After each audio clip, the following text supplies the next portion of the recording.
Hey, what's going on, guys? Welcome to Wrenching Out Back. And today I'm excited to finally share with you the heavy Chevy. This truck has been around for probably about 10 years now. We got it for my 15th, 16th birthday. This is my first vehicle that I drove on the street, and I drove it that way for a few years.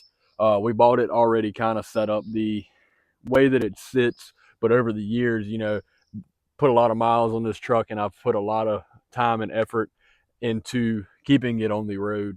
I got plenty of exciting plans for this vehicle, and kind of an overview video here to kind of introduce it, what the setup is, how everything is set up, and I got some maintenance items to do on this vehicle that I'll probably include in another video coming up. And then after that, it'll just be kind of waiting to get everything situated to actually dive deep into this truck.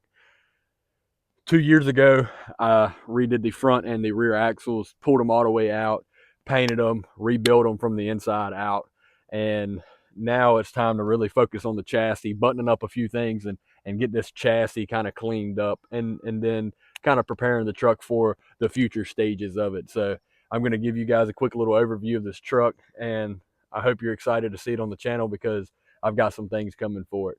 So let's check it out. So up here, we're rocking the L29 454 big block out of a 99 Suburban. Old K2500, 3500, 454. Following that up, we got the old 4L80 Hydromatic, also right out of the 99 Suburban. Complete with the manual shift 241 transfer case, all the way back to a 14 bolt full float. Now, you're kind of wondering, well, what's that funky looking thing? That's not IFS. Well, if you thought that, you would be correct. Rocking the Dana 44 high pinion up front out of a 70s model F-150 Bronco-ish with the coil springs and radius arms. Somebody's got the knuckles for the crossover steering, and they also put the old 8 lug swap on her. So we're rocking 8 by 6.5 front and back, 3-inch body lift with the good old 4-inch blocks. Now I do have to fix some axle seal issues. This back driver axle seal gets replaced about once a year, but I might have finally found a good fix for it.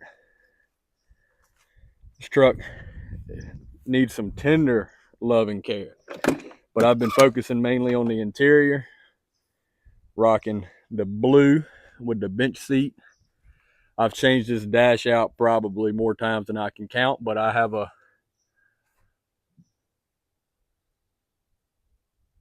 pretty pristine dash. Truck's rocking 291 on the body.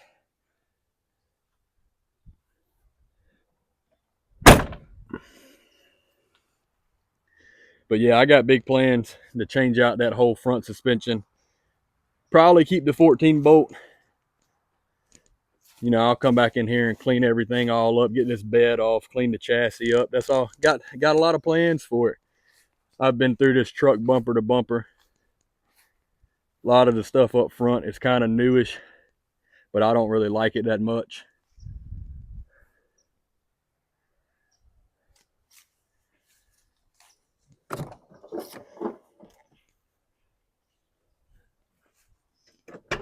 Got to get on back in here and finish some interior wiring stuff up, but I'm trying to find another decent little parts vehicle for that. And that right there is how you know it's a certified shit box. Keep the fire extinguisher on hand. But other than that, for 98 K1500, little sun fade from where it won't really taken care of for a few years once it got parked, you know, after I moved on to newer vehicles. Got in a fight with a school bus right there when I was 16. We're not going to talk about that. We've had to dig into this motor a couple of times. We've gone into trans, but I mean, I'll throw up some clips and some pictures of what actually happened to the motor. I'm really surprised, especially with the way I drove this truck, like a pissed off 16-year-old. I cannot argue with this setup. Ran 40s on it. I had 40 by 1350s in high school on a 17, but you know, wide, baby. Right now we're rocking the 20 by 14s on the 40 by 1550 mud graps, and I think that's a good. I like the 40s. 40s fit the truck well, especially on a wide. Never had any issues out of the Dana 44 except for snapping a U-joint over here in the knuckle. Little too much horse torques playing in the mud. I've dropped the transfer case completely out from underneath the truck. Only owned it for 2 months, not even. Going down the road 60 miles an hour, I don't like it when you engage it in four-wheel drive electronically. Was not my fault. Computer had a mind of its own, and that is why that's there, and there's no more buttons. Can't be having that. Manual hubs, 410 gears, Detroit lockers front and rear. She'll pull the house down. But yeah,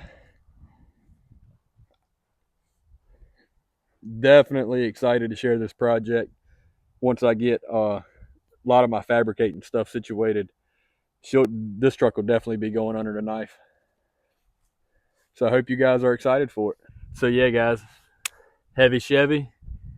Go a lot more in depth in some future videos, and once we start tearing into it, the nitty gritty, some maintenance items, some kind of cool features or some cool things with this swap and how it was done and how I intend to make it better. So smash that like button, subscribe so you can follow along, and let's see where this thing takes us.